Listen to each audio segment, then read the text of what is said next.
this Unit 4 overview video where we're going to cover accounting for income taxes. Unit 4 is a really important unit and you're going to keep seeing the issues from this covered in so many different areas. This might come up in relation to revenue, property, plant and equipment, provisions, and also later in the module on consolidations and business combinations. So a transaction with a tax impact has either a tax impact now that affects the current tax liability, or if we're looking at a future tax impact, because it arises from what we call a temporary difference, we're going to be looking at recognising a deferred tax asset or a deferred tax liability. So either tax is payable now or there's going to be tax issues in the future. Now notice how that these three accounts on the screen there are asset or liabilities accounts. And it's important to understand that tax effect entries are recorded at the end of each reporting period. An important concept is that the tax effect entries that we're going to be recording at the end of the reporting period need to follow the underlying transaction. So I like to think about considering three different buckets. So most of our underlying transactions that have a tax impact are recognised in profit or loss. So for example, revenue items, expense items and the like. So therefore we're going to use the income tax expense account to recognise the tax effect. Think of income tax expense, because it is an expense, as a matching account against the profits that are being earned. The next bucket I think of is the other comprehensive income bucket that we covered in Unit 2. So for example, some transactions are disclosed in other comprehensive income. And so we see, for example, revaluation of assets that we cover in Unit 7, we disclose those in OCI. So any tax effect related to a revaluation surplus gets recognised against that revaluation surplus because it follows the underlying transaction. Similarly, if an accounting entry such as share issue costs are recognised in equity, and we cover this in Unit 9, then any tax effect related to those share issue costs, say for example if they give rise to a tax deduction, that tax effect will also be recorded in the same bucket, that is, the equity bucket. And notice how all three of those buckets are in the equity section of our balance sheet. So there are two steps to consider when recording a tax effect journal entry. Firstly, think about the asset or liability side. Is the tax impact now or in the future for the underlying transaction? So if the tax impact is now, we're going to be recording it in the current tax liability account, which is a liability account. But if it gives rise to a future tax impact, then the relevant account is the deferred tax asset or the deferred tax liability in respect to that temporary difference. Now, the other side to our entry, we can consider that as step 2. So where do we put the equity side for the underlying transaction? And this is where those buckets come in. If the underlying transaction was recognised in profit or loss, then we use the income tax expense account. Whereas if it was something that is disclosed in OCI, for example, a reserve movement, the related tax is offset against that reserve. Whereas if it's in equity, the related tax goes against that particular equity item. So let's just have a look at what we usually start with, which is the current tax liability calculation for the year. So try to think of this as the real tax bill that we're paying to the taxman. So this is our starting point. And the approach that we take in Unit 4 is to set up some type of a worksheet where we start with the accounting profit that we've calculated. And that's why the entries are done at the end of the reporting period, because we need to finalise that accounting profit before tax. We then go through and make all of our different adjustments to come down to the taxable income value. and we'll tell you the tax treatment to follow, because this is the fin module, not the tax module. So we want you to learn how to apply tax effect accounting. It's not about understanding tax treatments. So just follow what we state. And then once we've done that calculation, we work out what the current tax liability is based on the taxable income, and then we record our journal entry for the year to recognise that current tax liability. And the typical entry, if those transactions have all been recognised through profit and loss, is to debit our income tax expense account, remember those buckets, and credit the current tax liability. We'll move on now to temporary differences. So remember where there's a tax impact in the future.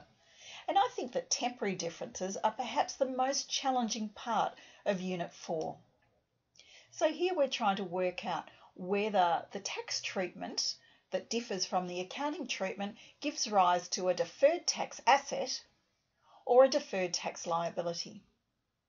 And the reason it's a temporary difference is because the amount is recognised in our accounting records over a different time frame to when it's recognised for tax purposes.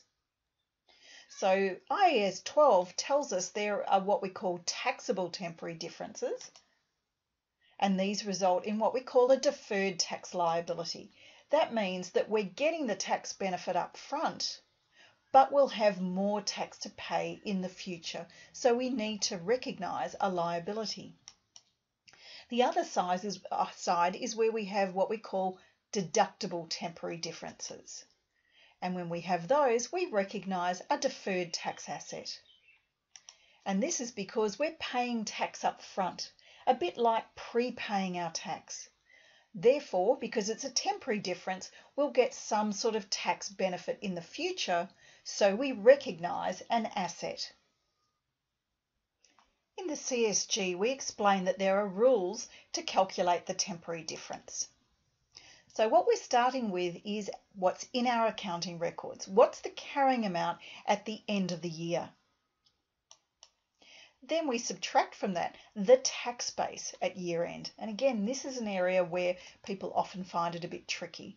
So try to think this is a value for tax as if an imaginary tax balance sheet was prepared. And then the difference between the two is what we call the temporary difference.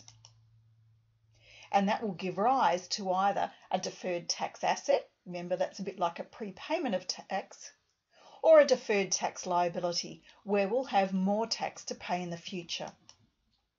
The best way to think of this is with a simple example. So let's look at annual leave liability. Let's say that I have an annual leave liability of $100,000 at 30 June 20X7.